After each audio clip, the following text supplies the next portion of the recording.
целях вашей безопасности. Перед началом рабочего дня дезинфекция рук и измерение температуры. Меры защиты одинаковы для всех сотрудников компании. Часть из них уже перевели на удаленку. На дистанционную работу из дома они сидят, у них дома компьютеры. У нас где-то около 500 человек. Полноценно работает контакт-центр.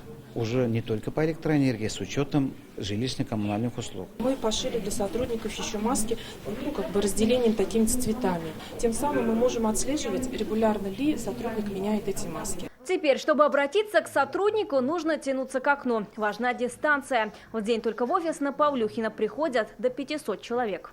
Не могу я интернетом пользоваться. Привык сюда приходить и оплачивать. Так удобнее просто. Для тех, кому удобнее прийти, на входе в офис поставили ящики для передачи показаний. На всех информатах и банкоматах новая инструкция, как оплачивать. В Татэнергосбыте просят население обращаться к ним дистанционно. Это возможно на сайте компании. Клиент может все заявления подать в электронном виде.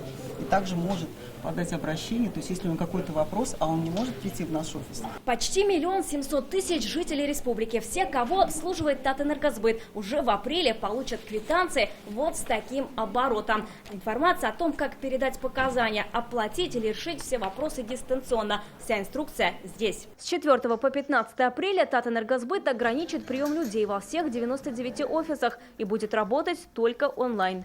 Вероника Гайнудинова, Ринат Сафин, ТНВ, Казань. Яз яхшы хәбәрләр алып килә. Яңа гасыр каналында дөнья күргән җылы эзле фильмын кабат карарга телисезме? Күп санлы тамашачылар соравы буенча фильмның барлык серияләрен хәзер tnv.ru сайтында карарга була. Все новости дня, выпуски программы «Новости Татарстана», программы и фильмы на сайте tnv.ru и на YouTube-канале ТНВ. Подписывайтесь.